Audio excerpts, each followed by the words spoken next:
That's a bit short, and here's the chance. And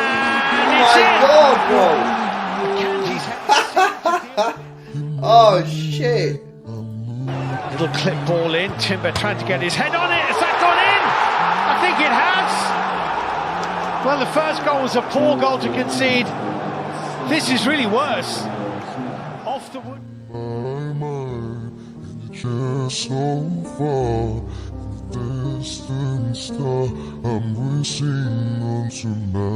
Oh shit! We are getting smacked up on Sunday. We're getting smacked up on Sunday, man. What the f is that defending? Why is the guy stood on the line on his own? Akanji, Rico, why are you not tracking it? That's a nice forward ball. There is a chance. Ederson's come, and it's nodded past him by Pashao. The angle is very difficult, but it's in! Wow. Pashao does not...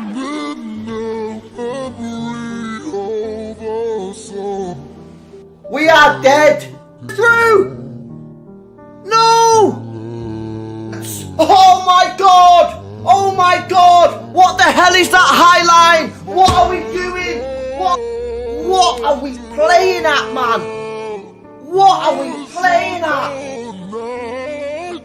What is going on at this football club, man?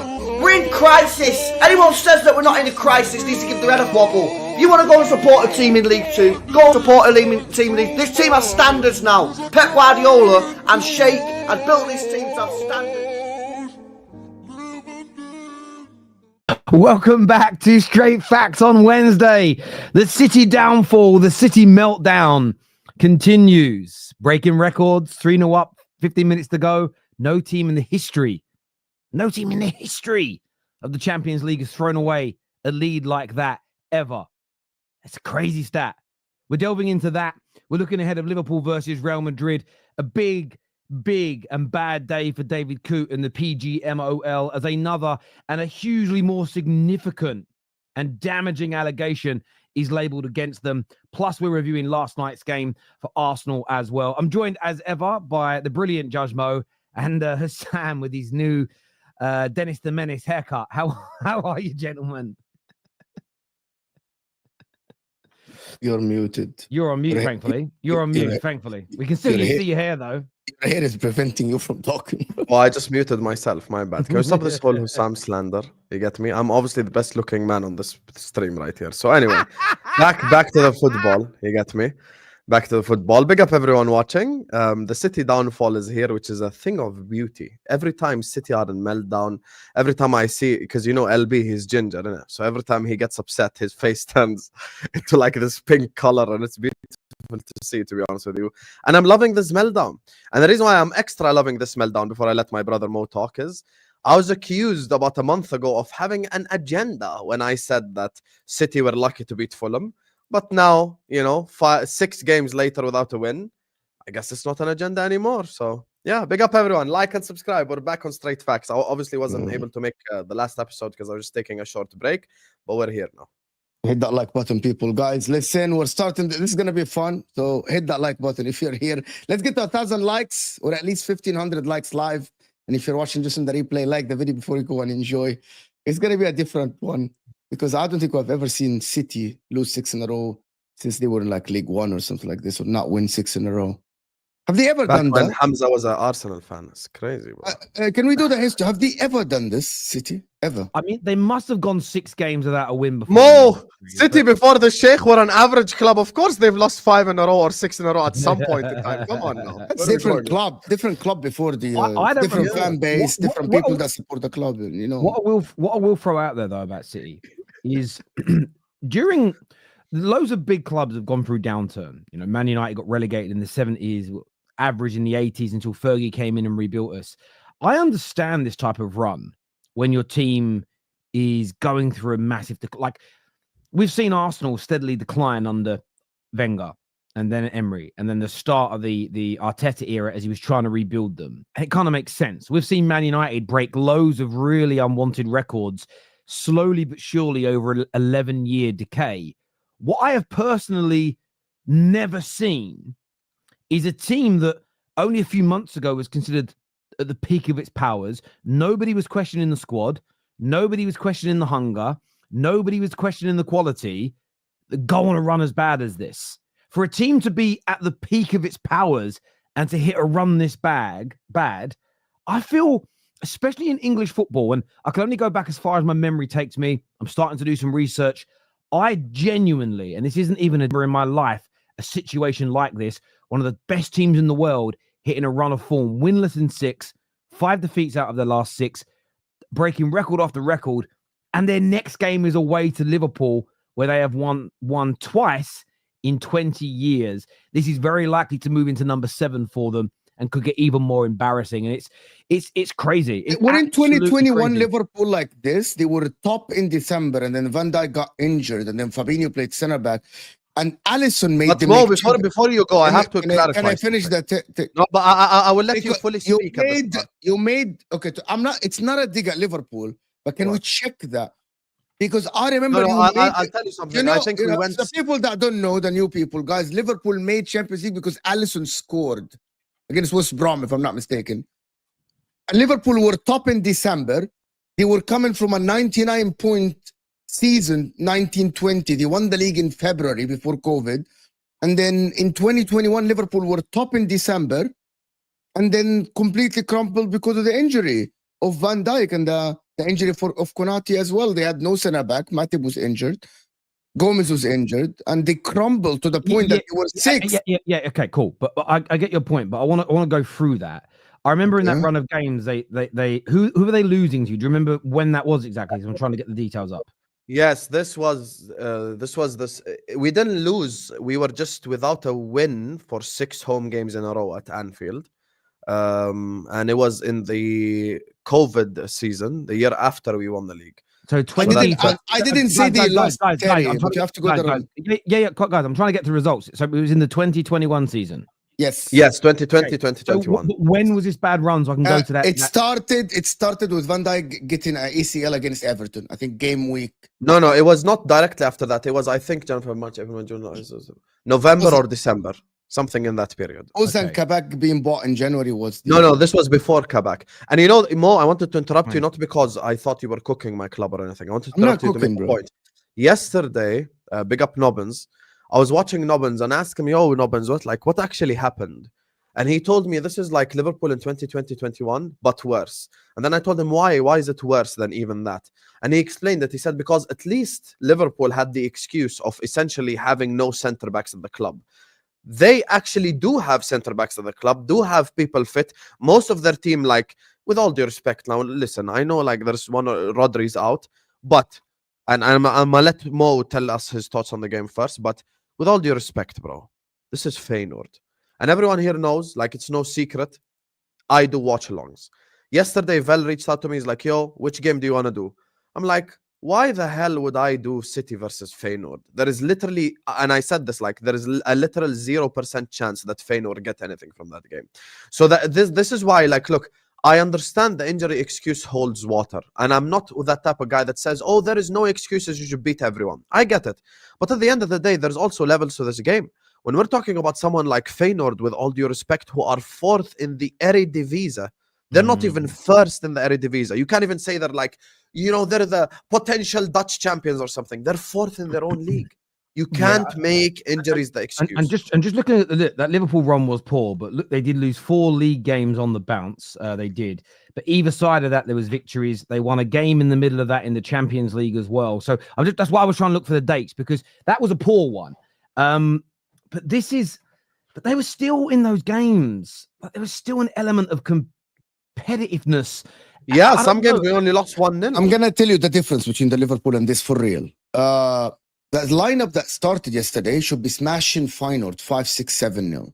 When you have player of the season Foden, when you have the best striker in the world, when you have £100 million Grealish playing, when you have Bernardo Silva world class, Matthias Nunes is a £60 million or £50 million player, Gundogan, which is by choice. You went to Barcelona, you blackmailed them, you let them give you Gundogan for free.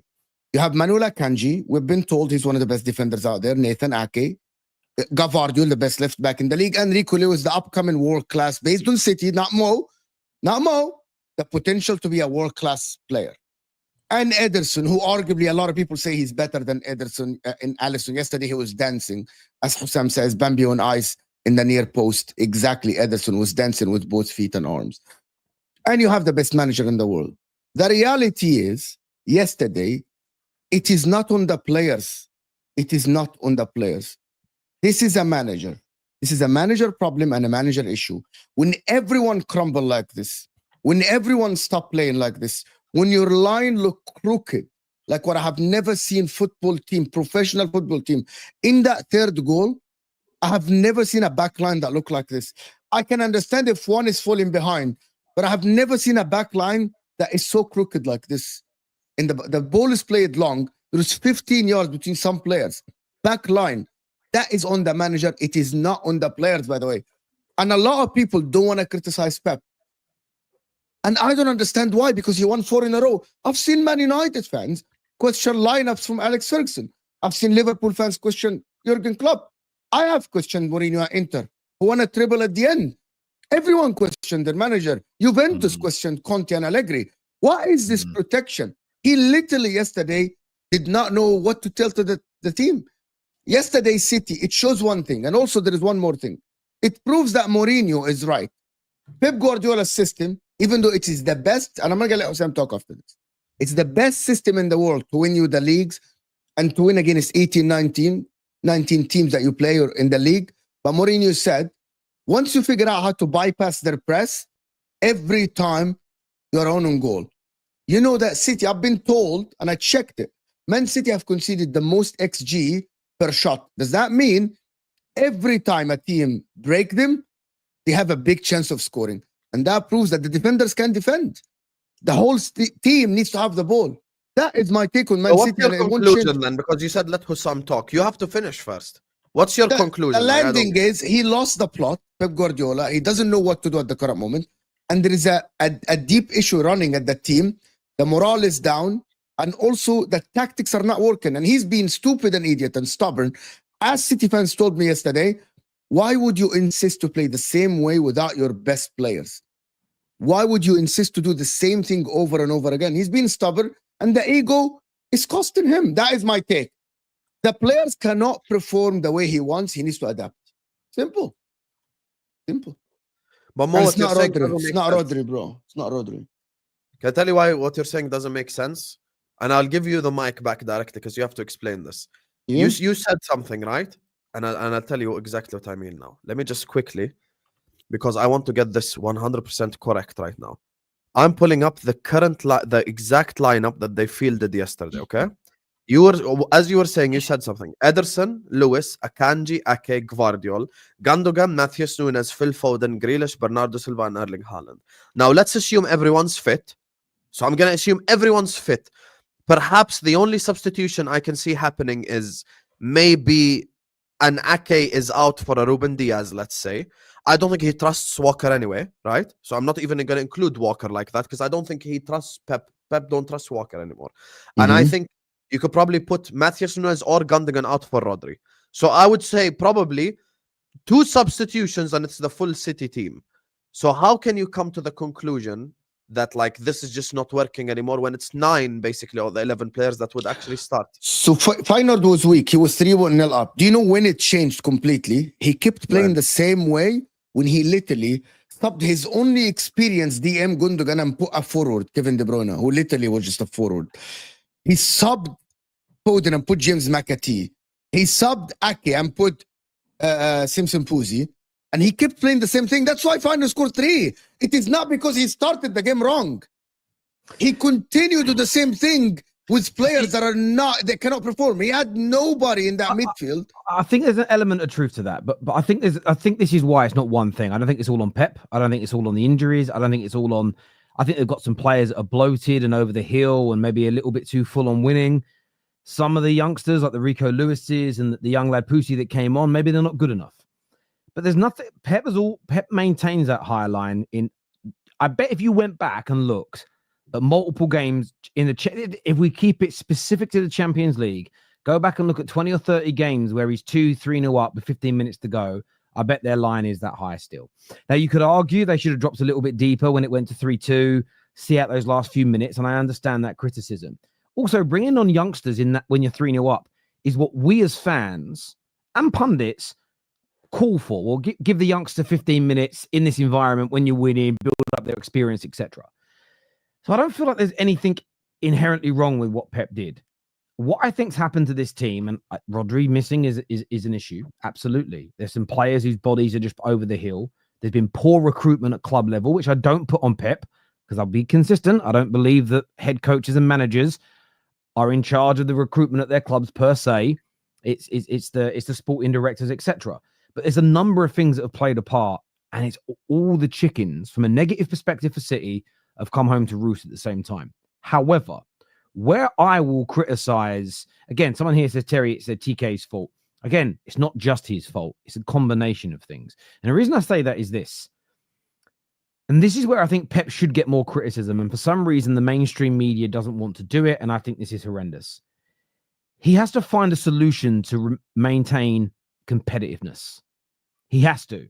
A manager that is in the conversation to be the Premier League GOAT and the GOAT of all time in terms of being a manager or a head coach, someone who's in that conversation when their team is struggling, when their team is going through adversity, if they truly are that GOAT, they have to find a solution to, at the very least, keep their team competitive, get them back on track, and get them back into this title race. And I want to give you two examples.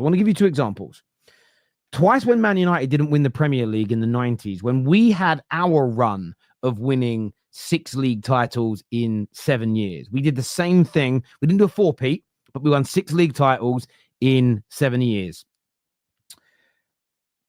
The 2 times we didn't win it, when we went into the 8th year, was Blackburn beat us to it in 95 and Arsenal beat us to the league in 1998. And there was 2 significant damages to our squad those seasons.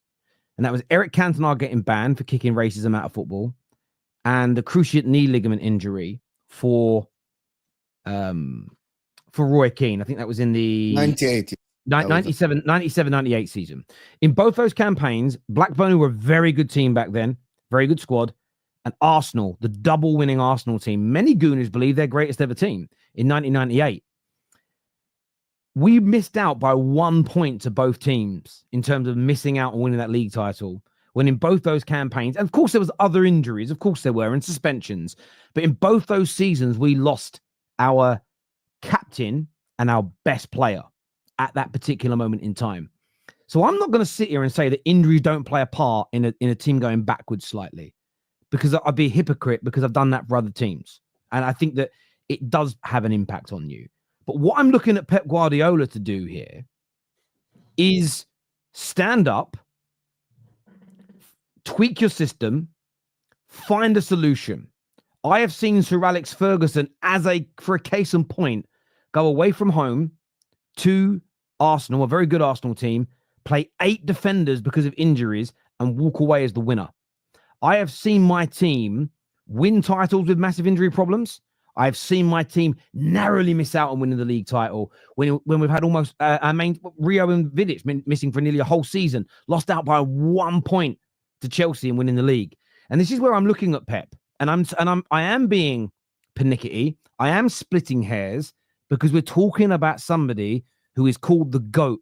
It was only on the overlap yesterday morning and in fairness, most people voted Fergie on the show, I think, but there was a City fan advocating all the reasons as to why Pep should be seen as better. And Pep's got some amazing records. And what I'm not going to do is play down anything brilliant that he's done, because I think that's a weak way to debate. I feel as soon as you attack a great achievement to prop up your individual, I feel you've already lost the argument. I'll stop listening to somebody who does that. And I'm not going to take anything away from Pep. But what I am focusing on is how he operates in adversity, how competitive his team compete, his mannerisms and behavior, how quickly he turns it round. Who does he blame? All of these things, I think, are an integral part of who a manager is. And I know there's a lot of people that are looking at, he said the thing about harming himself last night. And I said it on my video earlier on today. I hope that he's okay. I hope that Man City are actually talking to him and there's some welfare there for him. But genuinely, I look at it and think, when he was getting beat by Spurs, he's on screen doing this weird thing with his private parts. And then last night, you see the footage. He is scratching chunks of skin out of his head in frustration. that's a concern and it's a worry. Like that just physically shows the level of stress he's going through. And is that stress because his team's losing confidence, his team's losing its quality, and he has no idea how to fix it because he's very one-track minded, which has made him brilliant, which has achieved all those great things. So I am looking at Pep because I think if you are someone that is deemed to be the greatest of your generation, maybe better than Sir Alex, maybe the greatest manager of all time, I think it's an abomination that you can't solve this problem when you still have a squad full of top-class players and you've still got one of the best squads in the world to go winless in 6, to capitulate last night like you did, to concede 4 at home to Tottenham, who are a yo-yo team. For me, it's hugely damning in the debate around greatness. Doesn't take away any achievement. I don't think he's a fraud. I don't think he's a checkbook manager. I don't think he's a bum. None of those things. But for me, I'm looking at this and I'm thinking, where is the pressure from the mainstream media that Jose would have got? You absolutely know Wenger would have got it. 110%. Fergie would have been questioned in this way. But for some reason with Pep, I'm hearing Klopp got it. But what I'm hearing from the media is he's got a lot of injuries, though, hasn't he? The same media outlets last year didn't give that excuse to Poch, didn't give that excuse to Ten Hag, didn't give that excuse to multiple other managers in the past. But Pep, I know he's won a lot. I know he's got credit in the bank. Nobody is asking you to take away what he's achieved. But we want genuine, fair analysis. And I'm watching what Pep and City are doing right now. And it's gone from being a crisis to being a shambles. It's actually embarrassing watching the way it's all going on and playing out. I feel sorry for their fans. He has to find a solution, and he has to find one quick because this is horrendous. It really is. Before Husam goes in, the problem is a lot of citizens. 22 minutes into the stream. Let me talk, Akhi. Mute your mic. You haven't talked? 6-time Champions League winner here. Let me talk. Listen. Big up 6 times Champions League. Listen, I'm look, that is nice. I'm not a nice person. So when it comes to Manchester City, everyone knows this. There's a reason why my biggest enemy, my biggest nemesis, the reason why 30 years I did not win a league title, I still put him above Pep Guardiola. Ferguson. I'm not going to call him sir because the Queen Knighthood doesn't work to me. I'm Jordanian. So the reason why Ferguson is above Pep for me is very simple. Ferguson won a Champions League playing the likes of John O'Shea, Wes Brown, Darren Fletcher, a bunch of mediocre players, surrounded by, of course, world-class elite talent. But the same can be applied to Pep Guardiola, because Pep Guardiola has world-class elite talent in Kevin De Bruyne, in the likes of Haaland, in the likes of Bernardo Silva, who are experienced professionals. You've got the likes of Akanji, who we all said is probably City's best defender. Ederson was in goal yesterday. I'm not affording Pep Guardiola any excuses. And as a matter of fact, I don't think him signing someone in January and fixing this is a sign that he's this elite, unbelievable coach, because he should be able to find the solution from within. So are we supposed to sit here then from 27th November until January 1st and it's okay for City to lose any game of football because Rodri's out? Since when? Like, the reason why I said Nobbins was actually right when he said it's even worse than 2020, 2021 is we literally had no center backs available and fit. Matip was out, Gomez was out, and Van Dijk, all three were out till the end of the season. And this is the issue that we had at the time. And now they don't have that issue. They have one DM out, but they're still playing players like Matheus Nunes, who's not a scrub. I wanted them at my own club. Gundogan, they all celebrated when they brought him back. Bernardo Silva is an unbelievable player. So what we're not going to do is act like he's playing a bunch of bums. Like the way that some of these, like including Hamza and others, are acting, like you would think that Man City are have the squad of Brentford or something. Man City still have a lot of these players won the treble like literally 2 seasons ago. A lot of these players came back and won a league title last season ahead of Arsenal, even though Arsenal won 16 out of the last 18 games. So this is why Pep has to find the solution from within, whether it be playing a 3 at the back, whether it be changing the system, changing the style. But listen, I have always had this dislike towards Pep. And this was before even the Klopp thing. This has nothing to do with the whole Klopp and Pep, quote-unquote, era. Look, Pep has never had a struggle story in football. every manager that ever existed in football that is highly rated has had some form of struggle story or has had some form of like doing something against the odds. Pep Guardiola has not done a single thing against the odds ever since he's become a manager to begin with. Alex Ferguson won a European trophy with Aberdeen against Real Madrid. Jurgen Klopp won back-to-back Bundesligas with Borussia Dortmund and made Liverpool Premier League champions after 30 years. Mourinho won a Champions League with Porto, won Chelsea the league title first time 55 years, won Inter a treble. Antonio Conte broke the Juve duct with Inter, who had 10 years without a league title. There's always, every other manager has some point in time at which they come through the struggle and it actually elevates their levels higher. And the problem is, Pep doesn't have that for me. And this is why, if you were to tell me right now, prime Pep or prime Mourinho, I choose prime Mourinho ahead of prime Pep. And if you were to tell me Ferguson or Pep, and no one hates Man United more than me in this whole planet, no one hates Alex Ferguson more than me in this whole planet, I'm still putting Ferguson ahead of Pep because at least I've seen him accomplish stuff, even though when they didn't have an unbelievable elite team. And by the way, his last league title, Ferguson's last title alone, is proof of that. Some people say, Van Persie won you the title. Yeah, but Van Persie alone, not one player alone can win a title. A lot of these players... Do you know what's crazy about that? Sorry to step in. Is the season before we missed out on the title on goal difference. Van Persie came in and did help make us a better team. But the idea that we were a scrub and a bum team the season before, nowhere near it, and one player... I want to bring up a comment about this as well. The year before that was the Aguero season. Yes, the season before. CFC Liars here says United finished 10 points behind Arsenal after winning the three-peat, but Terry won't ever mention that. So it's a really good challenge, but there's some context you need. First bit of context is Man United had a really poor period in the middle of the season where I actually think we lost 3 or 4 league games. We didn't lose 4 league games on the bounce. I think we lost 3 league games on the bounce. There was a lot of, but I think we might have gone for a 7 or 8 game league period where we only won 1 or 2 games. But this is where I'm standing on what I've said about finding a solution and becoming competitive. After that period, we went on a very good run.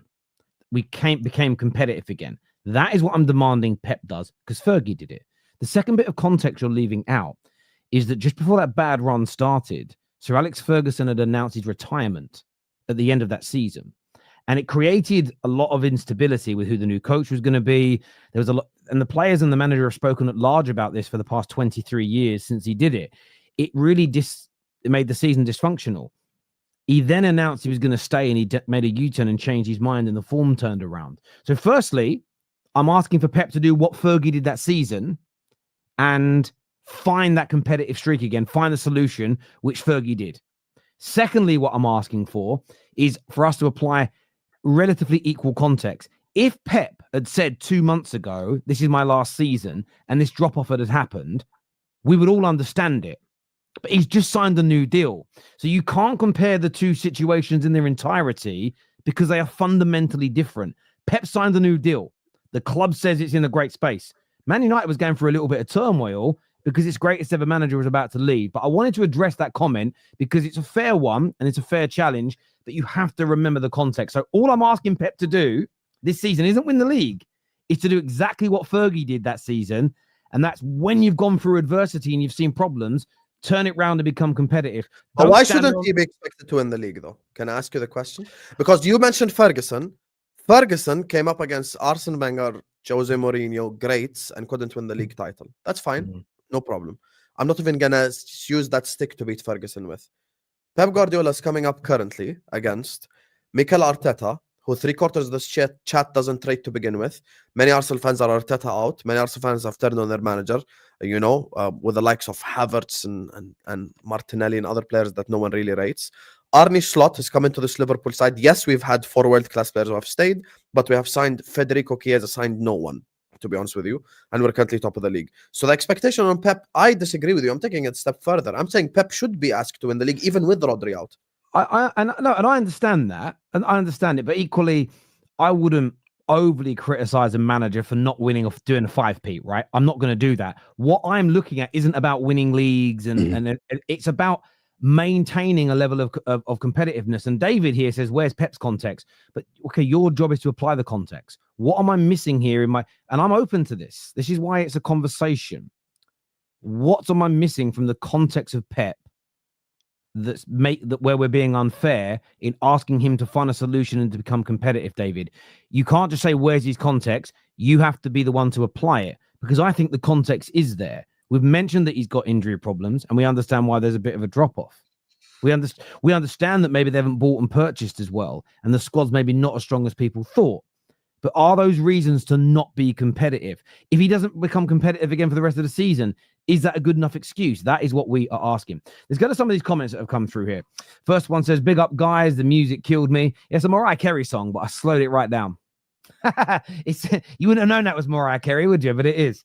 What do you think happened to Pep in the dressing room? Wrong answers only. Yeah, some people, Mo, are suggesting that he got into a fight. He had a fight and he hasn't scratched himself. No, he doesn't. But I just wanted to address this comment, guys, for everyone, every City fan in the chat, if we have any, if you guys are still watching YouTube at this current moment. You guys literally mocked Husam and mocked all the Liverpool fans that come on this show and said Pep chased Klopp out of the league. I think now you see what a stress does to a manager and how it affects their mental health. Don't make fun of Jurgen Klopp taking a break. Don't make fun of Jurgen Klopp leaving the club because he's stressed and he wanted to take a break. Because you see your manager at the current moment really stressed and he needs help. Actually, that's a cry for help. He needs help. And this is my thing. Did he get in a fight with the...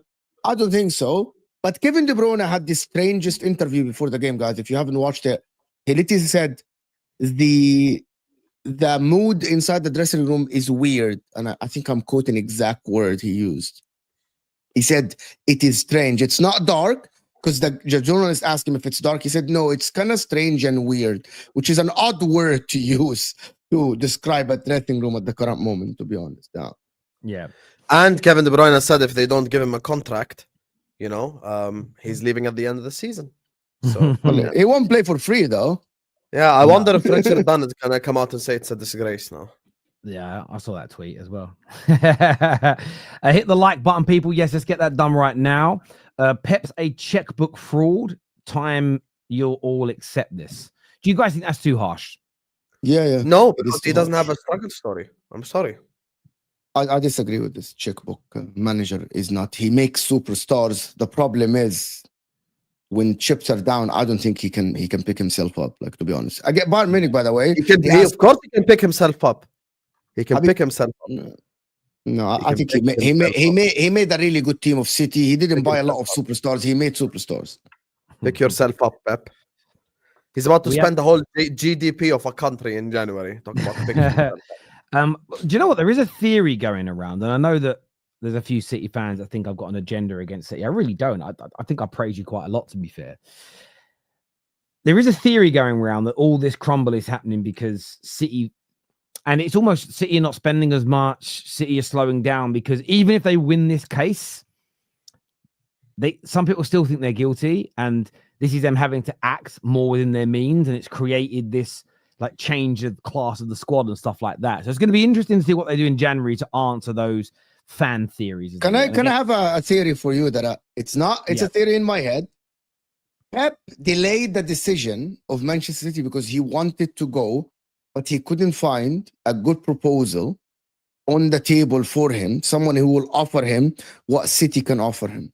Because Barcelona already have a manager, Real Madrid won Xabi Alonso, the Italian clubs cannot offer him the money he needs to build the team, right? There is no Germany that Bayern Munich already had Vincent Kompany, and he's stuck with City. Well, he's literally stuck with City. I heard another theory yesterday. Again, not my opinion. Me presenting someone else's theory is not an endorsement, City fans. So please don't cry at me. That he only signed he's basically making the team perform badly, so he gets sacked, so that he can say, "Well, I signed a new deal. I didn't want to leave. They got rid of me." But it's his way of leaving without leaving. Like some men. I want to break up with my girlfriend, so I'm going to start being a bit mean and leave the bathroom a bit dirty and not be that nice. So she breaks up with me, so I'm not the bad person. I did see that theory on Twitter. Yeah, it made me laugh. I don't believe it. It did make me laugh. This is for you, Husam. It says, big up the panel. May I request Husam says his signature statement Incredible scenes of glorious emotion. Incredible scenes of glorious emotion. Inshallah, today when we score against Madrid, you can hear it in the watch along. I do love how United fans bring up Aberdeen in the 80s, but don't count the 70s and 80s because Liverpool dominated for 20 years. Well, Man United were only going to bring up Aberdeen in the 80s when they're speaking specifically about Sir Alex Ferguson and his legacy. It's absolutely right that whenever the greatest English side of all time is discussed, that Liverpool's teams from the 70s and 80s are always discussed in those conversations. But Man United are debating why they think Fergie's the GOAT. They're not going to bring up what Liverpool did in the 70s and 80s in England because that has no connection to what Fergie was doing in Aberdeen because they're different leagues. So that's why it won't come up in that conversation, in my personal opinion. The same as when we're discussing who the best manager in England was in the 90s, nobody's going to bring up what somebody was doing in Scotland at the same time. It just becomes irrelevant. We expected the Premier League novices to compete against Pep, but we can't expect Pep to compete. Thank you, Aya. That's what I told Terry earlier. Listen, I'm saying he should win the league. I'm not saying I'm not doing any of this whole sympathy card bullshit. He should be expected to win the league. No, he should be expected. Arteta, he has to be expected to compete. There's no doubt. I thought Pep could turn anyone into a star. Lol. See Rico Lewis, bald fraud. Big up Husam, my G. Big up to you, Dal. Big up to you. I always love that. I always think every fan base does this to their managers. Oh, my manager can turn average players into stars. No, all of our managers essentially have got rid of our average players. I always said it about Klopp. If Klopp could turn average players into stars, why do he overhaul his squad? You wouldn't spend any money, would you? You just develop. So there's a combination of the two things there. Again, balance. A question to the panel. Name me a game in Pep's career which he won because of his tactics. I bet you can name any game which he lost because of his tactics. He won a lot of games because of the tactics, because of the system, because of the way the team plays. And I don't get that. The most obvious game is the Champions League final against Man United. First one, 2-0. They just dominated Man United with possession. No, you see, again, I think you're wrong on that. If you go back and watch the game and look at the stats, that first game was far more even than the second one. It was far more. We had almost. I think we had almost as many shots as them, and they only had about 5%. I hear you, but most people expected you to lose that second game. That first one was different, though. But the point, but again, the difference between the two games is the Man United team in 2009 was a much better team than our 2011 side because we lost Tevez and Ronaldo. But you actually go back and rewatch. I think they only had like 5% more ball than us that day. That game should never have happened anyway. Because of the Chelsea robbery. Chelsea should have been there, yeah. Pep is a checkbook manager. I've always maintained that opinion. It's okay, Terry. Don't agree. Listen, listen, it's okay to have that opinion. I just don't agree with it. But you're okay to say it, my friend, 100%. This comes from a City fan, Abs, who says, our team is mentally fragile, in my opinion. Also, we got away with too many shit windows, and it's biting us back. You know, one thing about Aboud, I will give him credit. Aboud and other City fans have been like kind of calling this from the summer, saying like, yo, we didn't do enough, blah, blah, blah. Those type of people, like, I get the fact that like someone like him can turn around and say stuff like about transfers and blah, blah, blah. I accept it, because he's been calling this all along. So this is the type of guy that's been saying we must sign players. City have signed players, but they have a recruitment problem. They have been trying to find the right player to replace Rodri. And they signed 4 as of now, and they haven't. It's the same situation as the right back of Manchester City or the left back. They keep signing the same. They keep. I think what Terry said is true as well. They're trying to do the FFP thing now as well. You have a lot of money, I don't think, though. What do you mean? I know they have a lot of money, but they're trying to do the FFP thing where it's like we don't need to spend as much as before and blah blah blah. They're also in a space where they built this first great team of theirs where their stars were costing 40 to 50 million pounds and the salaries were lower. Now, when you join City, players are demanding more in salary. The transfer fees are higher, and it's harder to do. And this is again, that's not the only reason, but go through English football history. And look at the great teams we've had. There's been a few Man United ones, a few Liverpool teams, and this City team. Of this level of greatness, I'm talking dominating in England and winning in Europe at the same time. We've literally, I think, only had 3 or 4 teams that have done that in 140 years. Replicating that when that squad times out rarely gets done in England. Fergie did it. Liverpool did it in the 70s and 80s. It's been done twice in 140 years. So again, this is a really hard task what City are now moving into, and it's just not getting enough airtime, in my opinion. this we're gonna move slightly on. We're gonna come back to some more super chats a little bit later in the show. There's a big new report that's come out today that I want to go into and just get the boys' opinions on quickly, and that is to do with David Coote. A BBC article here states that the Football Association says, so the FA says, it's investigating an allegation that the referee, David Coote, discussed giving a yellow card with a fan before a championship game. So this isn't Premier League related, it is championship related. Court 42 has denied the new claims and called them false and defamatory. The referee is under investigation by the FA and has just been suspended because of his conduct towards Liverpool and Jurgen Klopp. Reports that have now been confirmed by the FA state that Coote exchanged messages with a fan discussing giving a yellow card before and after a game between Leeds and West Brom in 2019. The exchange refers to a booking that a Leeds defender received in the match. There is no suggestions of any official gain by Coote, and the booking is regarded as entirely correct. Contains reports, but him just having the conversation with a fan before and after a game has led to a further investigation, more allegations of corruption. And again, this has now been officially, I wasn't going to run with this story because it came from the Sun and I wasn't happy, but the FA has now released this statement and the FA has confirmed that the report is true. So I thought it was worthwhile having a conversation about, he's suspended already for his conduct, behavior, the white powder. Now there's allegations that he's discussing his decisions with fans. This is, I mean, I know a lot of people are saying there's a pile on here, but for me, this is the professional element of his conduct. What do you boys make of this? This is a disgrace, to be honest with you. You know, this just keeps getting worse. I don't know what's gonna happen next. Like, he has an OnlyFans. Like, at this point, it's just gonna be because this guy just keeps pulling up shock after shock after shock after shock. To be honest with you, discussing a yellow card with a fan is just absolute disgrace. To be honest, like, I don't even know how I can unpack this in a normal way and pretend that this is like normal. To be honest with you. Obviously, Terry, when you did the pre-recorded video, I watched it with the Danny Simpson stuff, with the multiple different allegations. Look, I'm not sat here watching football, and both of you, and the clubs are spending hundreds of millions and trying to win and training on a football pitch, you know, every day, sometimes twice, just to have the game ruined by a referee. We don't want this. And even then, like now, would anyone be shocked if the outcome of the Liverpool City game was decided by some horrendous refereeing decisions? And I also ask as well, why is there still no semi-automated offside decisions? It was first after the first international break, then the second, then the third, then it's going to be coming in November, December. We're still sat here waiting. And now they say it's going to be next season and blah, blah, blah. They just play games. They just play games and they're just not being serious, these Premier League referees. And this is a conducting yourself problem as well.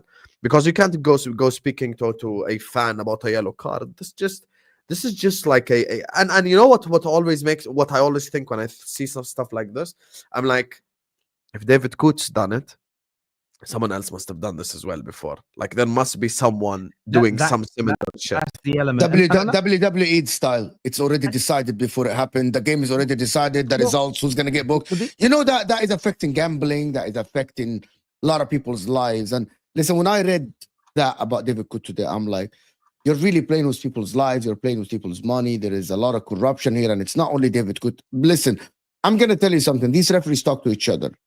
I'm not going to accuse anybody of that. But if they're being told and they discuss who to book, what is stopping the others from doing it? And just the integrity of the league is, if this is true, I don't know, like, to be honest, where do we go from it? That means Paqueta was nothing. Paqueta was just a drop in the ocean. Paqueta's getting a yellow card. Yeah. It's a player. If the referee, the judge itself, is deciding who gets yellow cards, what about the thousands and the hundreds and the millions of pounds spent in betting and not only like lives of people, broadcastings, people that went to clubs and people clubs that made money that went to the Champions League. Someone didn't go to the Champions League because they got a yellow card or because the game was decided. Sam said that is the whole integrity of the league is just done. There need to be, I don't know who's the head of all of these, Terry. You know better. But that guy needs to go to jail. Like, Before the Liverpool City Well, game, bring out Vince But McMahon. hang Let's on, go. but hang on. The head of the PGMOL is obviously Howard Webb. Now, Howard Webb wasn't in charge in 2019, but you've got the head of the FA as well that have got to be looked at. Now, they are saying that there's nothing wrong with the yellow card. The yellow card is like it is a real foul and it warrants a yellow card. But we still need to know what these messages said, because again, imagine I'm a ref and I'm messaging Husam before the game and I'm saying, oh, I'm refereeing a game with Man United at the weekend. I guarantee you Casemiro gets a booking. And then Casemiro gets booked and I message Husam after the game saying, I told you he'd get booked in the game. That in itself is must still be against the PGMOL's code of conduct. At the very least, it's against the code of conduct. Why are you discussing work, Matt? And that's the same for all of our jobs. I can't just start talking to random people when I worked at Barclays, I couldn't go online and DM random people about what was going on internally at the bank. There were code of conduct that we all have, confidentiality elements that we have.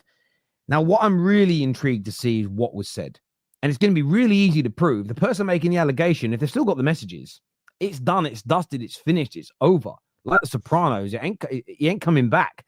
And I think for me, it does call into the integrity. Now, just because the yellow card was legal doesn't mean that there isn't corruption going on here. Because if it's a case of, right, this is maybe how they work it, so it doesn't look dodgy. If I say, boys, I know you two don't gamble because it's haram, but we'll do this for hypothetical reasons. Hypothetical reasons can't get you in trouble, can it, boys? No. Cool. I was just checking. I don't want to be disrespectful. I don't know the rules. So if I said, boys, like, I'm refereeing the game at the weekend, put money on Casemiro getting booked, because as soon as I get the opportunity to book him legitimately, I'll do it. And then you boys know, well, it's very likely Casemiro commits at least one foul that would warrant a yellow. And I know the referee is going to give it because he's told me. That way, everyone watching at home isn't going to think it's weird that he's got a yellow because it's a yellow card offense. But there's still an element here that is completely wrong. And again, I've been saying it for weeks about this. People keep saying, get off his back. I don't want to attack the person, but we cannot ignore the professional conduct when it impacts the integrity of a game that impacts so many millions of people's lives, both personally and financially. Now, there are managers that lose jobs, and sometimes close games can be flipped by a centre-back getting a yellow card who can't make a last-ditch tackle, as an example. Certain decisions in games. And I think that the biggest question here, and I think you've already addressed it, Husam, is how much more of this is going on? Because my gut feeling, so anyone from the PGMOL that wants to sue the Football Terrace, firstly, we have a disclaimer in our description that says that these are all opinions and we're not saying that they're fact. So I'm going to reiterate it again. This is my opinion. Therefore, you cannot sue me, because they have sent me letters in the past. I don't believe in my heart of hearts, without irrefutable evidence from the PGMOL, that other referees have not done these types of things. Other investigations haven't gone on behind closed doors. I just can't imagine that David Coote's the only person that's a bit of a rogue. Personally, that's how I feel about it. So yeah, seeing this was crazy. The strangest bit for me is that the whole Coote thing's been going on now for the better part of a month. We've not heard a single word from his boss, Howard Webb, who's normally, I mean, the geezer was doing a nationwide media tour 2 months ago. Fucking suddenly very quiet, isn't he? Very silent now. Very much, even the shows like Ref Watch and the show that he does where they go back over the decisions, whatever it's called. None of their clips are being put on YouTube anymore. They're on the Premier League's website, right at the back of it somewhere, but they're not even publicizing the things they're saying and giving it any real airtime. You've got to go and look for it. There's something that stinks in this. There's something that really, really stinks to high heaven. You know, it really, really does. Yeah, and this is the thing. Like, I can't assume that it's just one guy that does all of this. I can't. I really can't. And I'm not even joking. Like, I'm not even conspiracizing. I think it's fairly objective to think that there must be more than one person doing this stupid shit right here. Because if someone does this, then it's not impossible that other people do similar stuff. I saw a video actually a week ago of Matt Letizia talking about one game they had against Wimbledon where like someone had a massive bet on of like that they're gonna get the first throw in or something like that, and the guy just hoofed it basically outside, and the guy won a lot of money and shared some of the money with him and blah blah blah. So like, listen, it's just the thing is today with social media and with phones and with and with stuff like that, it's very easy to prove a lot of things. You know, maybe 20 years ago, 30 years ago is a lot more difficult. My only issue is, look, David Coote is a Premier League referee as well, so he's supposed to like be the elite of the elite. You know, he's supposed to be the top level referee. If refs at this level are doing this, then I wonder what happens in the Championship and League One and League Two. Like, it must be just a shithole over there. It could be, and I think as well, the reason that some of these things that he's done are so he's sort of done it in such a blasé way. So he's just, the fact he feels safe and comfortable messaging fans about these things is crazy. The fact that it's half time and he's messaging other referees saying, let's go to this hotel after the game and let's get on it, right? Now, some will say that's a normal thing to do at work. Maybe it is, maybe it isn't. But you're meant to be preparing for a game. You're doing something they don't have an office job where you're kind of sitting there and you can kind of mentally click in and out of what you're doing. You're preparing for a game. It's really intense. It's really fast. You should be focused. I think there's certain, if you're about to have surgery and you find out that the surgeon is like, sitting there on Tinder 10 minutes before he comes in, I'd have a bit of a problem. I feel like there's certain jobs in this world, right? And by the way, I think a surgeon is a much more serious job. There are certain jobs where I feel like you need to be concentrated, where you need to be really focused. But it's the blasé nature. And the blasé nature, I think, exists because there isn't enough checks and balances and discipline behind the scenes. That is, whenever you have weak leadership and people get away with misdemeanors and a little bit of misconduct here and there, slowly but surely it gets worse and worse. It's like children. All those naughty kids you see at, say, 10 years old, 15 years old, and they're absolute oiks. Some of them have got some real issues in their lives. Cool. The vast majority, from babies until that point, their parents haven't been disciplined enough with them. And over time, they get worse and worse and worse and worse, naughtier and naughtier and naughtier and naughtier. And I feel like that happens in the professional environment as well. And yeah, the PGMOL is an absolute fucking cesspool. It's a cesspool. It is. And it's proven as well last season by the Liverpool Spurs game. I just went to open new tab. Darren England and Dan Cook were VAR assistants and VAR that day. I'm pretty sure they still do some games even nowadays. So this is, look, if there is no punishment and there is no repercussions and there is no, all you do is just give me PGMOL apology every time you make a mistake, then referees will just get more and more comfortable. If I showed up to every single straight facts 30 minutes late and Terry doesn't speak to me or doesn't do anything, I'm just going to keep doing it because there is no repercussions. I'm just going to show up whenever the hell I want to show up. And this is the issue, to be honest with you. So look, I think this is just, as they say in English, the tip of the iceberg. I think there's probably a lot more hidden, a lot more that the people don't know about. And this just proves a lot of conspiracies and stuff. I mean, the Danny Simpson thing is very interesting for me. I'll tell you why. Because we might sit here as a neutrals and people are like, oh, we're happy Leicester won the league. And, they had that story. But how does a Spurs fan feel about that? Does a Spurs fan feel the same way? Does an Arsenal fan who finished second that season feel that way? What if that player that was supposed to be sent off maybe affected them for a 2-3 game losing streak and they ended up losing the league because he had a sending off? There's always extra stuff when you unpack certain statements, and it's just nasty, to be honest with you. And these Premier League referees are fraudulent. That's why when I said last season that Arsenal were on the same level at City and the penalty should have been given and the league should have ended at the same points, people said I'm crazy. When McAllister should have had the penalty and Man City should not have had that point, and it would have affected the league completely.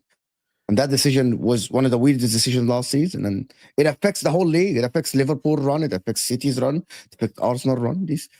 And maybe if we scored the penalty, won the game 2-1, maybe we end up winning the league. Which is what some decisions are just strange, and you have no explanation. There is no explanation for that decision last season. There is nothing logical you can tell me why this was not given as a penalty when it has been given 20 times. As studs to the chest, there is no excuse for you not to give this penalty.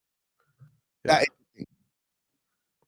This here says, what Terence fails to understand is any organization whom wanted to protect themselves, they would not be transparent, which then opens to people like yourself to be speculating.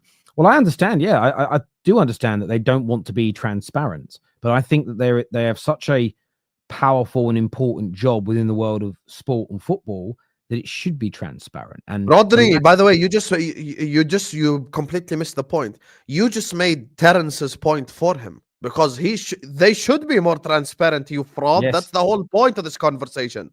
Be more transparent. Tell us what's going on behind the scenes so we know and we don't speculate. The reason why I can sit up here and say it's only the tip of the iceberg is because I'm allowed to speculate because there's no transparency. That's the thing. Yeah, I'm speculating because it feels off. It feels off. But if it was open and there was an independent commission and there's people that reviewed what was going on and they would come out and say, look, David Coote's been going crazy, but the PGMOL does da-da-da-da-da-da-da-da, there's no evidence of anything else, then we'd all be able to sit there and go, well, okay, I feel better about the situation, but we don't know that.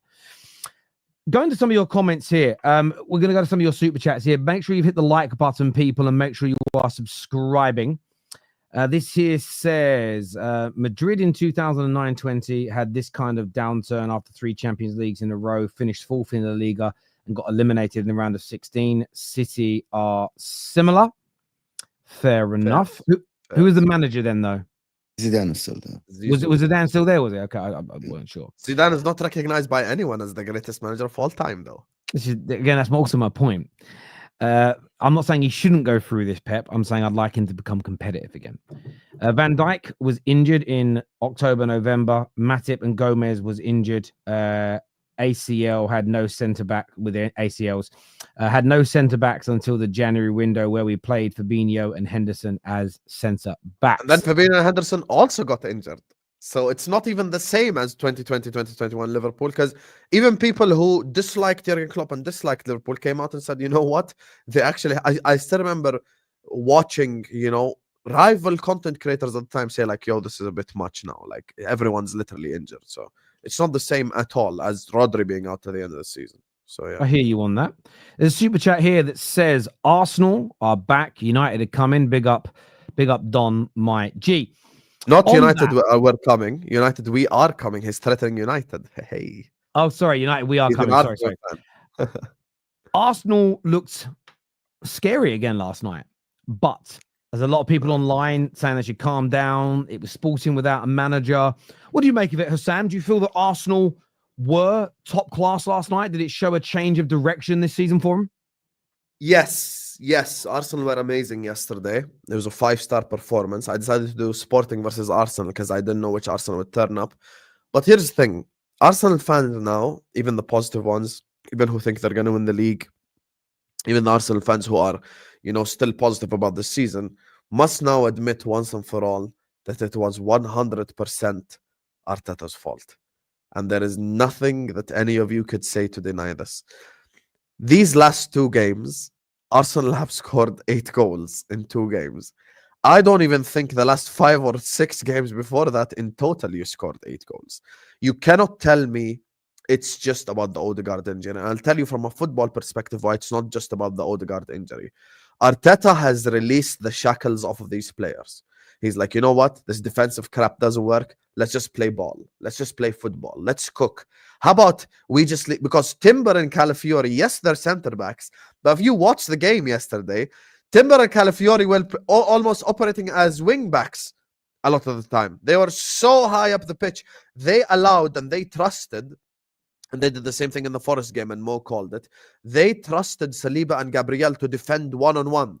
They were like, Saliba, Gabriel, I know you're taking on Jokeris today, but I trust you both. You're going to pocket him. You're going to do this. You're going to do that. And Timber and Saliba were hyped. Timber got an assist for one of the goals. Calafiori had a shot from wide. And the reason why I'm highlighting the right back and the left back is when the right back and the left back are high up the pitch, it means you change the whole system. And it can't be just because one player is back on the pitch, all of a sudden you look so much better. Because even in games before where Odegaard played this season, you didn't look as good as this. The reason for that is you weren't playing as offensive as this. Right now, you're playing offensive football. You're going back to what Arsenal did, I would say, probably towards the end of last season, and as well at the first 6 months of the season 2 years ago, where you're just playing free-flowing football. And we all know Arsenal are capable of this. We all know that Arsenal are capable of playing free-flowing, attacking, exciting football. Now, do they do it often enough? Do they do it like at an enough rate, in my opinion? No. Should they do more of this? Yes. If they want to get results, if they want to be successful, if they want to win stuff, then completely they need to do more of this. And that's just the reality of the situation for me. So, look, Arteta has released the shackles. And this is the reality. People just, I hate the fact when people just can't admit that their manager got something wrong. It's okay. Not me, Terry, or Mo think Arteta should be sacked right now. We understand. We're not saying any of that type of stuff. But all I'm saying is he let the players play. And I have to give massive credit to someone. He won man of the match yesterday, Bukayo Saka. I was one of the people who vehemently, new word I learned, defended Bukayo Saka. Look, Newcastle away, the game ended 1-0 to Newcastle. Some people say, Husam, talk about Saka now. Where was he? Blah, blah, blah. I'm like, guys, Saka created the most dangerous chance of that game. Yes, he should have done more and blah, blah, blah, and we expect higher. But at the same time, the guy created the most dangerous chance of the game. I think Bukayo Saka is him, to be honest with you.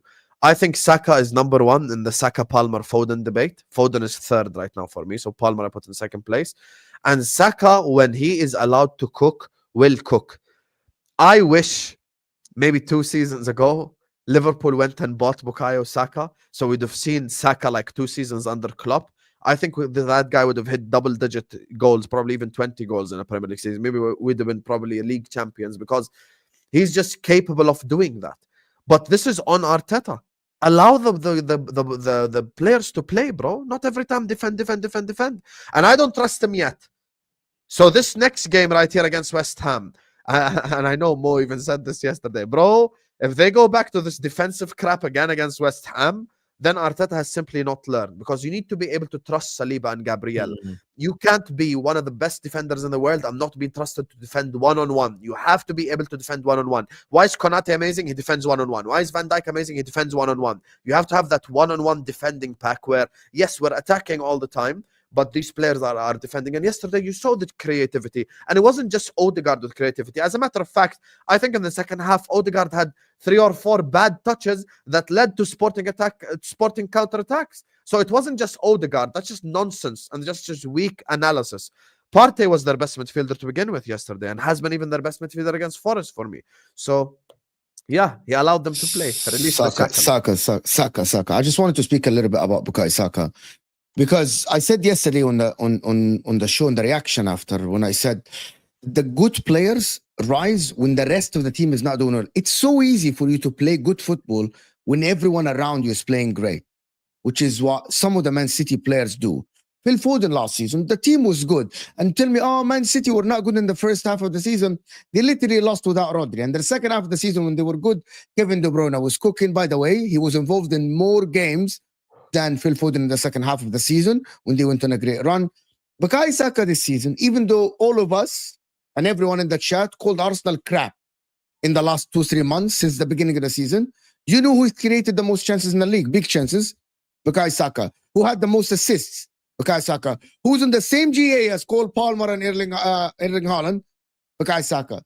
That is what a good player is. I'm not going to call him world class or anything, but a good player show up when the rest of the team are not doing well. Salah used to do this. Mane used to do this. Palmer did it with Chelsea for a whole season. Right? Man United, after Cristiano left, Wayne Rooney, even if the team wasn't playing well, I have a lot of respect for Wayne Rooney, to be honest. He used to show up, lead the team, say that it's my game. Kevin De Bruyne does this for City. David Silva, Yaya Toure. Here is the difference between Saka, Salah, and Phil Foden. If the team is not playing well, you can rely on Bukayo Saka to actually bail you out, to get something out of nothing. The others, the Phil Fodens, no. Vinny Jr. is the same, by the way. Vinny Jr., when Real Madrid do not playing well, he rises sometimes and he makes something out of nothing. That is the difference. For everyone that is trying to criticize Saka, you know why Saka won man of the match yesterday? It's not because he played well, because he absolutely led the team from the beginning. He was the best player on the pitch. That is what Bukayo Saka will offer you. For the people that keep doubting Bukayo Saka, just go look at the numbers, go to the performances. When the rest of the team are crap, Bukayo Saka is playing well. And now when the team is playing good, he's winning man of the matches. Right? That is the difference between players and Bukayo Saka.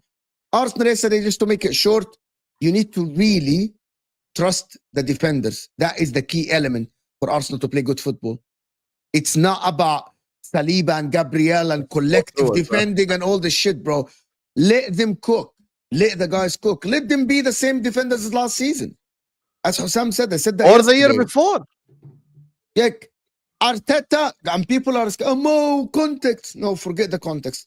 Really, even without red cards, you weren't playing well because Arteta was scared of losing games more than he wanted to win games. He was scared of concede. That is the reality, to be honest. And listen, are Arsenal scary again? Not yet. They have to follow this up with that. Husam said it. In the next 7 games in the Premier League until January, you really need to win every game. You drop points, I think you're out of it. But come on now.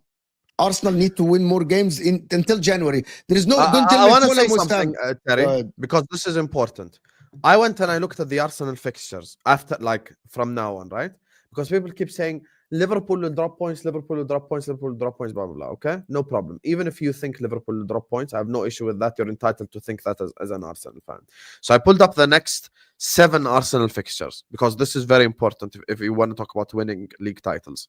Look, these are their next 7 Premier League, I'm saying. Not Carabao Cup, not Champions League. Their next 7 Premier League fixtures. West Ham away, Man United at home, Fulham away, Everton at home, Crystal Palace away, Ipswich at home, Brentford away. Then they play Brighton, which is a tough game, and they have the North London Derby and Villa, so it's 3 tough games. These next 7 games, Arsenal, and I'm saying this right now, if Arsenal want to win the league title, you can't drop points in not one of those 7 games. And I'm being dead serious. Someone will come say, oh my God, you're being harsh. No, I'm not being harsh. Everything that you guys said, Liverpool have faced no one, Liverpool have played no one. Now is your turn to play the no ones. In these next 7 games, you have to win every single one of those games. And there is no like time for draws. There is no time for losses because you already had your bad run. You already had your dropped points thing, at the start of the season. So now you have to win your next 7 games. Then after that, we'll see how the league shapes up. And maybe if you draw to a Brighton away, it might not be that bad of a result, dependent where you're at in the league table. But the next 7 games are all must-wins. And I'm not having any of this, United is a tough game with a new manager and blah, blah, blah, or Fulham away is a tough game. With all due respect, if you're in a title race, not top 4 race, you should win the next 7. And if you don't win the next 7, then you're not going to win the league. Title race is crazy. Top 4 race is crazy as well. Who's top 4 race? Yes, you said top 4 race, not me. I never said that Arsenal are in top 4 race. I asked the question. You said they were in a crisis. That's what Why you 100% they were a crisis. 9 points behind the league leaders. I think you might have said top 4 race. He did say top 4 race, the fraud. Go back. Smirk. It's on our Instagram page. Hang on. Oh my God. Let's go and find it. It's on the Instagram page. Let me see if I can find it. No, not that one. That's the Eucharist one. I swear there was one. Here we go. Just admit it, Mo. I can't find He's it. there in the top 4 race. I said Arsenal are in the top 4 race. Yes. You said they're out of the title race when it was 9 points. No, they are still out of the title. They're not in the title race now. Okay, so by definition, if they're not in a title race, hang on, let's see. Without a Premier League or a Champions League, and he's still at the job. I think they've got to go out and try and break the bank. I think someone like a Nico Williams, it might not be in this bit. I don't know. It's fantastic. Imagine if they have Victor Osimhen today. My club did this in the summer. Future planning for the future Alisson replacement, and we signed Mamardashvili. Maybe not. I don't know yet. At this current moment in time, dropped Mamardashvili to go sign a DM. Yes. I don't think the link to Zubimendi is an issue, especially if they're buying him in the summer, but they can't get into this situation. Are in crisis. Your manager have been there for 5 years. No, it's just all about transfers. It might have been in that. I do think you said it though. I can't find it though. But the reality. Okay, so here's what I said. Arsenal are not in the title race until they are back in it. I still stand by it. But no, you're contradicting yourself. Okay, I'm gonna use the exact statement. Let me explain to you something. I'm gonna make the exact statement you just made. No, you just said Arsenal are no longer in a title race until they're back in it. By definition, that means they're in a top 4 race. Absolutely wrong. Absolutely wrong. You're wrong. You're wrong. Okay, can you let me now respond because you're fooling the crowd. You're fooling the crowd. You're fooling the crowd. Laughing. Look at. Either way. Are you gonna let me talk or no? Go ahead, Mo. Go ahead. I'm ill, I'm sick, and I'm doing a show with another guy that is sick. I'm sick as well. Here I have the reality. You're lying. You're lying. When Arsenal aren't in a title race, that doesn't mean they are in a top 4 race, by the way. If City are out of the title race, do we think they are in the top 4 race? No. By the way, you can be second and fourth. You can be second or third comfortably, which is, I think Arsenal are still ahead of Chelsea and the Aston Villas and all these guys. Comfortably, by the way. They're a better team than them. You are the biggest fraud, and you're smirking because you I'm not know smirking. You make me laugh. because you know if you're not in a title race, you're in a top 4 race. You're a fraud, and you know it deep down. That's why you're smiling. Like, you know, when we were in class and the teacher's like, "Who threw the pen?" And then there's one guy smirking. They know it's him. I never said that Arsenal are officially in a but Arsenal are officially not in the race. If they're not in the title race, they're in the top 4 race. No, actually, no. That is wrong. That statement is fucking wrong, bro. Don't piss me off now. Don't be like this, bro. You're wrong. Man City can be third, 15 points above fourth, and 10 points above the leaders. That means they are not in the title. They're not in a title race, and they aren't in the top 4 race. You're lying. What is wrong with you, bro? He's losing it. Husam hits slaps again, as per usual. Another stream with a W. I bet Mo was so happy to not see me last week. He's like, yo, finally I can have a show without getting cooked. You are absolutely, completely wrong, and you're being absolutely fraudulent. Your veins are popping and you're ill. Don't shout. You're really wrong here. There's no question about it.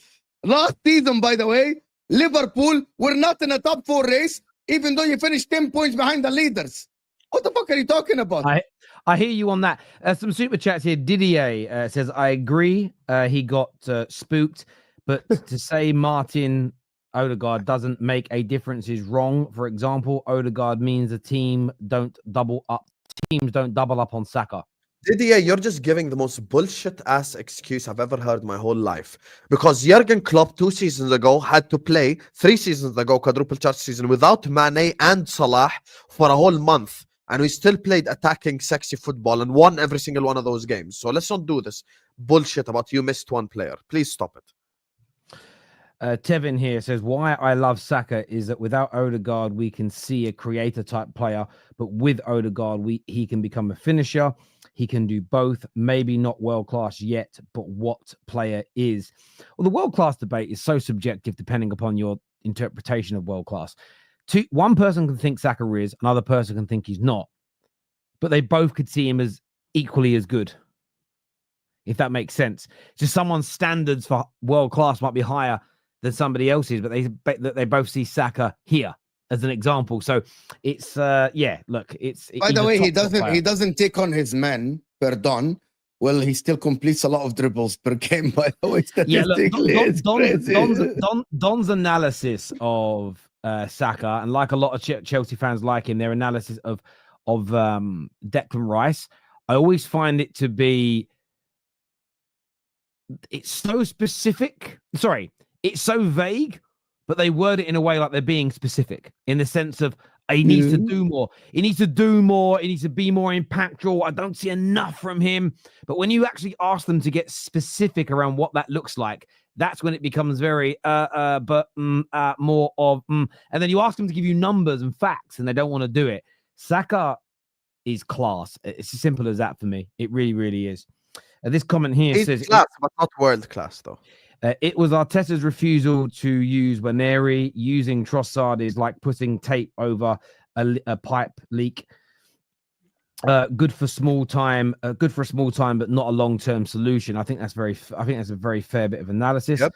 This is a weird question. At the start of the season, were Liverpool in a top 4 race? Nope. I said from the beginning, even as a negative Liverpool fan, we're in a title race. I said it from the start. So did I. Yes. I'm not saying you're wrong, big guy, but I'm saying Odegaard, I think it means Odegaard makes a big difference to Arsenal. Odegaard does make a big difference to Arsenal. I agree with you. But yesterday, Odegaard wasn't even top 3 players on the pitch. That's my point. I'm looking at Arsenal right now, and I know for a fact it's tactical and it's an adjustment made by the manager. That's why you look so good right now. You just need to release the shackles. Play football, Habibi. This here from Robert. He says, Liverpool's losing streak starts now. City beat Liverpool at Anfield 2-1. I also predict Liverpool to lose to Madrid today. Whatever makes you sleep well at night. Robert, whatever makes you sleep well at night. How do you see it going tonight, Husam? You've got the big game at home against Madrid. It's not must win for you, of course, but are you confident? Robert is just one of them delusional fans who just wants stuff to go his way, like he's written a script in his head. Hi, Robert. I know you always support the Terrace. You get me? Yeah. They win 5, draw 2, lose 3. Yeah, of course. We're going to lose to Newcastle. We're going to lose to Everton. We're going to lose to all those clubs. Newcastle just lost at home to West Ham. Everton's the only game that troubles me over the next 4 games because I know they're going to give 200% against us. They will always try extra, to be honest with you. So, yeah, look at his profile picture. Hey, big up Salah, all time. Look, I'm looking at the current situation we're in. I'm looking at the current day today. It's not a must-win game against Real Madrid today. It's not a must-win game at all because we're top of the Champions League. The must-win game is this Sunday against Man City. If we don't beat Man City this Sunday, then I don't think we can win the league because we can't be trusted. Simple as. Now, in terms of today and next week, I'm going to combine them both. I think we're going to win both games. I feel very confident that we're going to win both games, to be honest with you. And I look at Real Madrid today. Obviously, they don't have Vinicius, and which actually might work for their own favor because they might have a little bit of balance in there now. Apparently, according to the thing, Ancelotti is going to be playing 4 midfielders, according to rumors. So we will see what he does. But I do think we're gonna beat Real Madrid today, and we're gonna beat Manchester City this Sunday. I think this week will be one of those weeks, just like the week I had in 08-09. You know, where I was the emperor at school, where we beat Man United 4-1 at Old Trafford, and we beat Real Madrid 4-0 at Anfield. I think this week will be a historic week for Salah as well. He's going to be unbelievable in both games, and he's going to win us both games, to be honest with you. So I'm very excited. I'm not nervous. I'm not even nervous right now talking about the game. Maybe I'll be a bit more nervous Sunday because, you know, of the fact it's Pep, and I know they're going to try at Anfield, that they're not just going to give up. But I feel very confident in us winning both today and the game this Sunday, to be honest with you. And as a matter of fact, I think even if we, God forbid, lose today, as long as it's not in an embarrassing fashion, I don't think I'm going to sit up here and cry and say, wow, we're like, it's over and blah, blah, blah. No. Today is more psychological than anything else. If we get a draw, I'd be okay with it, to be honest with you. If they win both games, they're favorites to win the double, bro. 12 points, by the way. You are favorites to win the double if you win today and on Sunday, to be honest with you. Real Madrid are whack, bro. Man City are not good, bro. To be honest with you. There is no better team than Liverpool at the current moment. I think even yesterday I said Inter can win the Champions League, and people remind me how Liverpool form is freaking crazy. Maybe Liverpool are better than us at the current moment. You are arguably the best team in the world in the current moment. I think you're going to smack Real Madrid today. Smack them, actually. Kylian Mbappe is going to show his ass on the pitch today. He's going to get cooked. Salah is going to absolutely school them. And on Sunday, I think Man City have 5% chance of winning, as I told you, Husam. Like, you should be winning this game comfortably with 2+ goal, 2-0, 3-1 Sunday. Today, I don't think today matters as well. We're going to beat City 4-1. Wow. 4-1 is 4-1. Yeah. I give them one Haaland goal. I think one Haaland goal. Yeah, I think you win both games. I think you win both games. I think you win comfortably tonight. 2-0, 3-1, something along those lines. I think comfortable win tonight. Is going to be a lot more difficult, I promise you.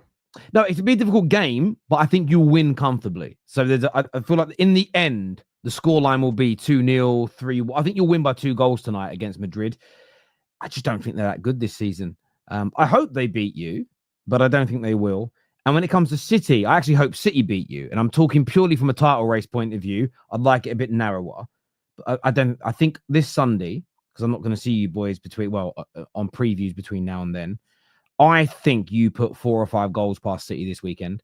I think 4 or 5 goals past City. No, I mean it. I mean, Liverpool did it. Why are you acting like it's crazy? We just saw Feyenoord score 3. Feyenoord scored 3 past it. They are leaking like a broken fridge.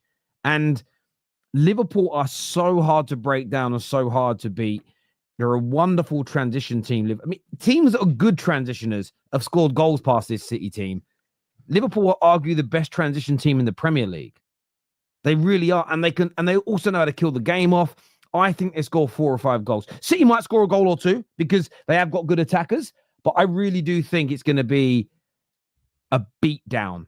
I think Mo's gonna have. I think Mo's gonna have not footy judge Mo because he's a fraud.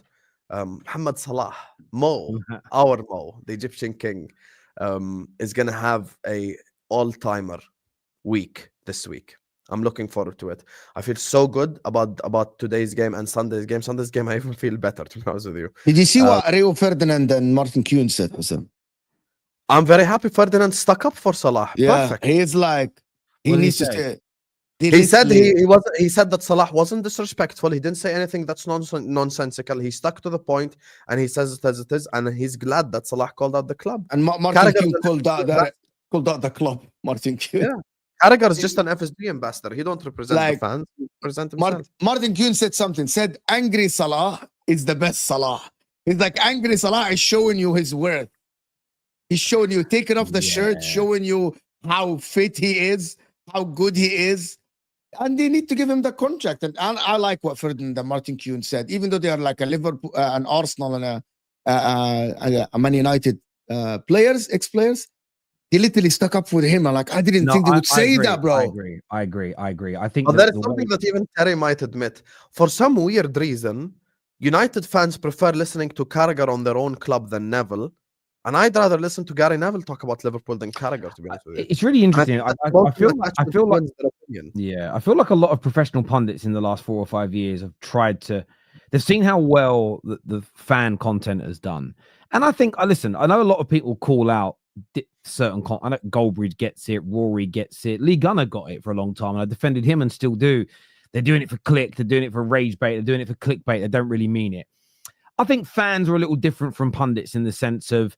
I think sometimes some people do it better than others. Sometimes things are said a little bit tongue-in-cheek. There's a little bit of banter in there. We are tribalistic at our core. And I'm tribalistic when I'm not hosting the Football Terrace. But when I'm hosting, I try my best to be as neutral as I can be. And I can't always do it because I'm a human being.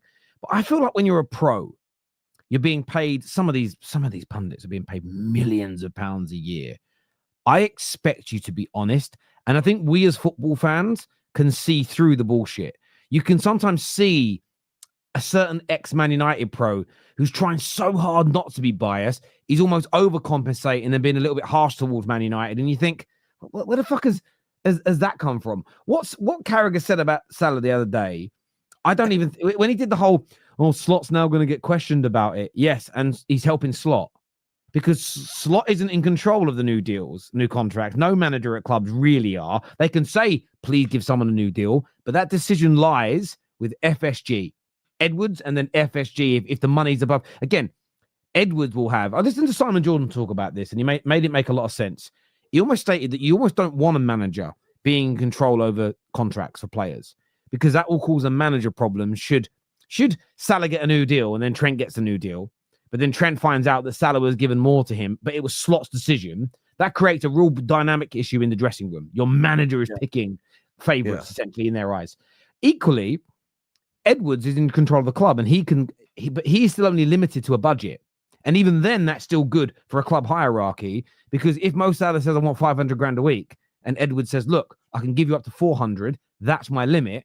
There's a respect still between Mo and Edwards.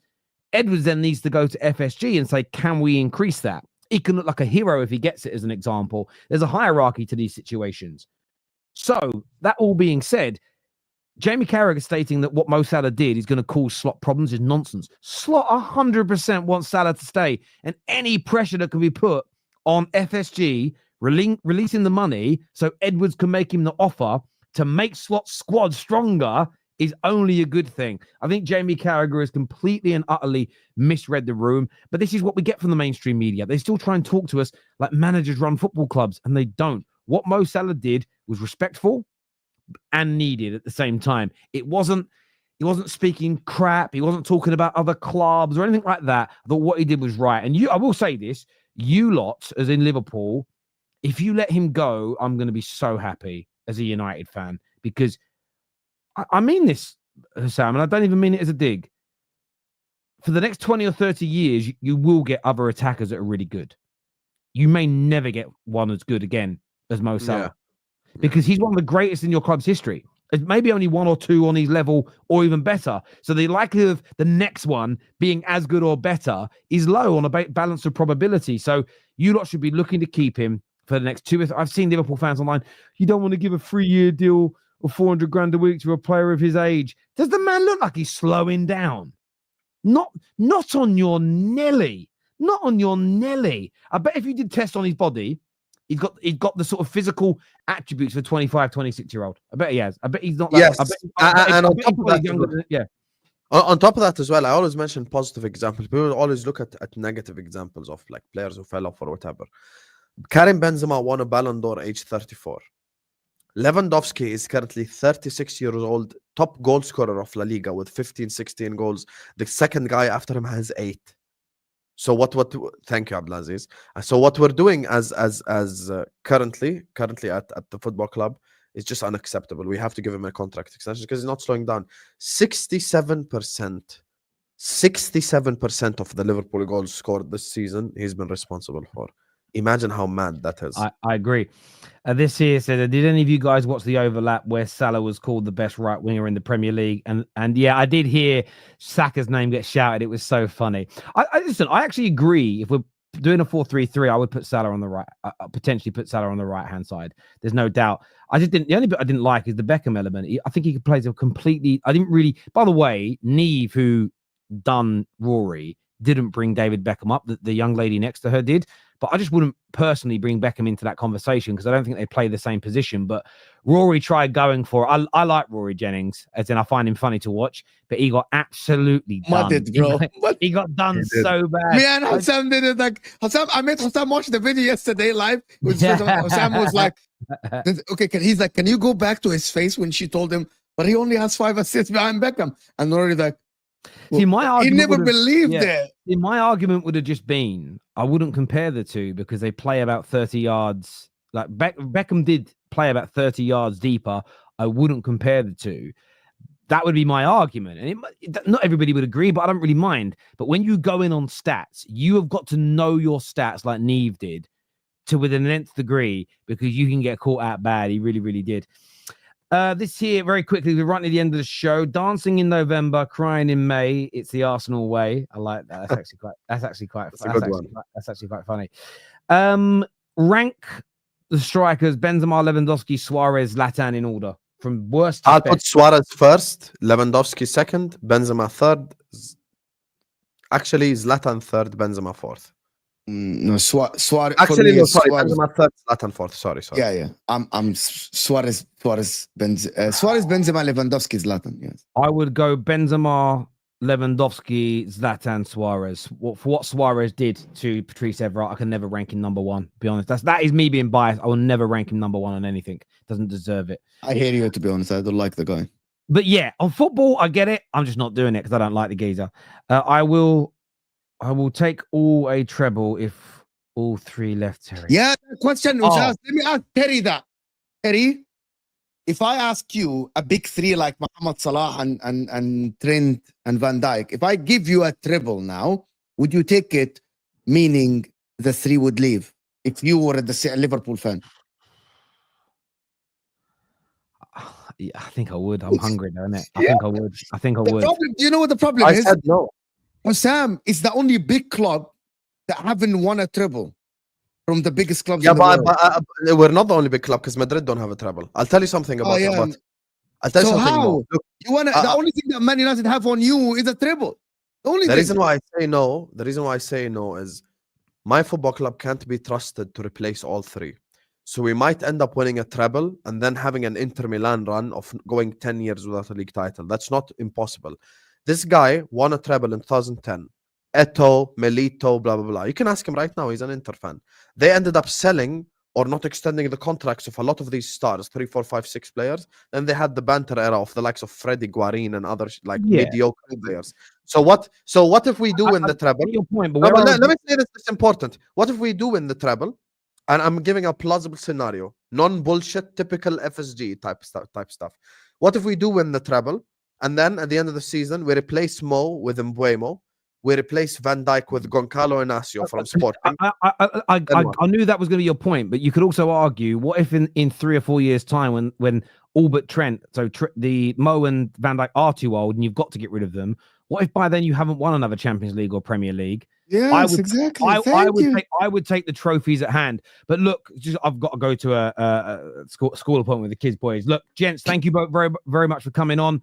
This video is going to redirect you now to Mo's channel, so go please and support that. I want to thank, by the way, we had 47 new people sign up as members of the Football Terrace yesterday, which was amazing. So thank you to everybody that has done that. Please make sure you hit the like button before you leave and make sure you are subscribing. Until next time, take care, goodbye, God bless, and we'll see you all again soon. Peace.